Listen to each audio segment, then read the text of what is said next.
চিংড়ি মাছ হলো বাঙালিদের খুব ইমোশনাল একটা খাবার। আমার ছোটো মেয়েটাও চিংড়ি মাছ খেতে ভীষণ ভালোবাসে এবং বেশ কয়েকদিন ধরে আমাকে বারবার বলছে যে একটা চিংড়ি মাছ দিয়ে আমাকে একটুখানি রাইস বানিয়ে দাও না প্লিজ, অনেক দিন ধরে বলছিল।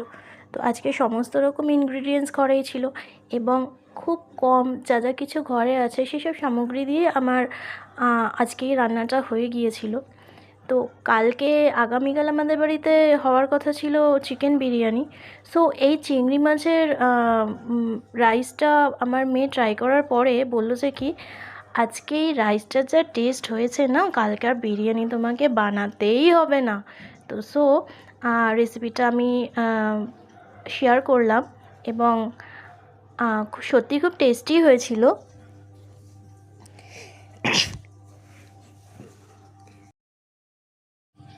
সো গাইস, এটা আমার মা রান্না করেছে বলে কথা, দারুণ হবে না?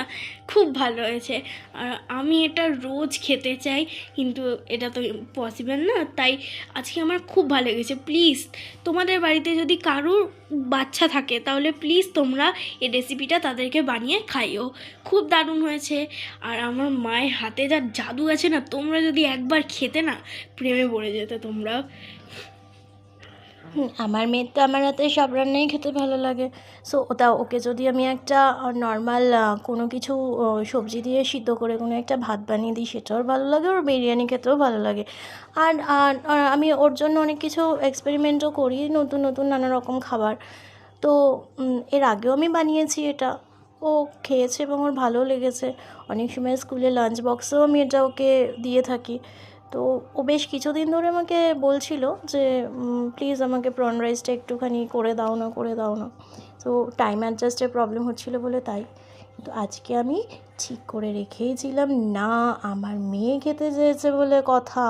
তো আজকে আমি যেভাবেই হোক না কেন ওর জন্য আমি রাইসটাকে বানাবোই বানাবো, এবং ও খেয়ে ওর যেই খুশিটা সেইটা আমাকে আরও ইন্সপায়ার করে যে ওর জন্য আমি আরও নতুন নতুন রেসিপি বানাই এবং ওকে